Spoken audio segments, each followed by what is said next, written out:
Hindari 5 hal buruk ini agar masa depan suram nggak menghampirimu. Apa yang kita lakukan sekarang akan berdampak pada hal yang bakal terjadi pada kita ke depannya. Nah, kalau saat ini kamu punya bayangan indah tentang masa depan yang kamu idam-idamkan tersebut, mending buang jauh-jauh deh mimpi itu. Loh, kenapa? Karena kalau kamu masih melakukan 5 hal ini, semua angan-anganmu tersebut hanya akan menjadi mitos saja. Penasaran apa saja hal buruk yang dimaksud? Simak bareng-bareng yuk. Yang pertama, seharian cuma rebahan main gadget tanpa diselingi kegiatan yang lain. Memang gak ada yang salah dengan kegiatan di poin pertama ini. Mungkin saja aktivitas tersebut merupakan cara seseorang untuk mengistirahatkan dirinya setelah lelah beraktivitas dari Senin sampai Jumat. Goleran di tempat tidur sambil scrolling akun-akun yang suka nge-share meme lucu atau berita terbaru dari idola kesayangan kita memanglah satu kegiatan yang menyenangkan. Namun, menjadi salah ketika seharian kita hanya memantau akun-akun tersebut tanpa diselingi dengan mengerjakan kegiatan lain yang juga berfaedah. Memfollow akun medsos yang rajin mengunggah life skill dan motivasi hidup juga nggak akan ada gunanya jika kamu tidak menerapkannya dalam kehidupan secara langsung. Yang kedua, nggak punya etika dan tata krama. Hidup semaunya sendiri.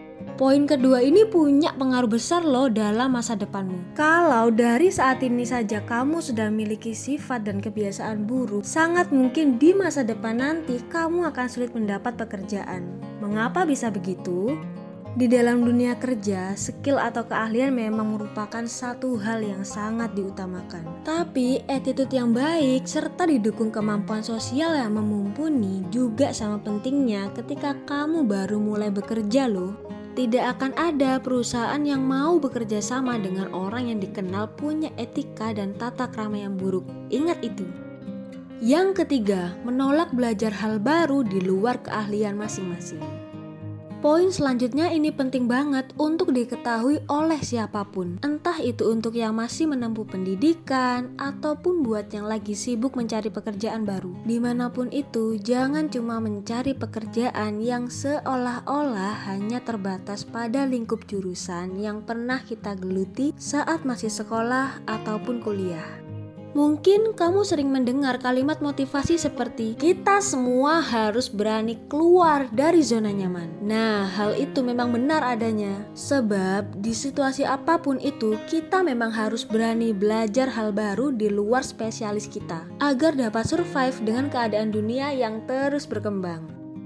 Yang keempat, terus-menerus mengulangi kesalahan yang sama.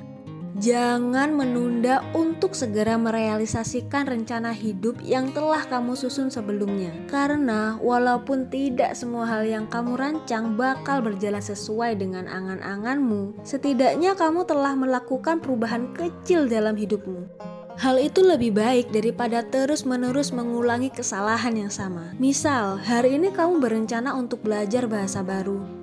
Keesokan harinya, ternyata kamu malah kembali memilih untuk bermain game seharian penuh. Percayalah guys, itu siklus yang buruk banget. Seakan-akan hidup hanya dijadikan ladang untuk bermain, tanpa memikirkan nasib kedepannya bakal seperti apa jadinya dirimu nanti. Semoga kamu tidak termasuk dalam tipe orang-orang yang seperti itu ya. Yang terakhir, malas untuk mendengarkan. Akhirnya sampai di poin terakhir. Nah, kalau dari sekarang saja kamu sudah punya sifat malas untuk mendengarkan, misalnya nasihat atau saran dari orang tuamu sendiri, entah bagaimana jadinya nasibmu ke depannya nanti. Memang gak semua hal yang orang tuamu inginkan harus kamu penuhi. Namun setidaknya kamu harus belajar dulu untuk mendengarkan. Karena saat bekerja nanti mau tidak mau kamu harus selalu siap untuk disuruh-suruh oleh atasanmu atau dimintai tolong oleh rekan kerjamu. Kalau nggak mau mendengarkan, siap-siap saja angkat kaki dari perusahaan tersebut. Gak perlu khawatir jika kau masih punya salah satu sifat buruk di atas. Yuk perbaiki mulai dari sekarang. Awali dengan aktivitas yang menurutmu paling mudah dikerjakan.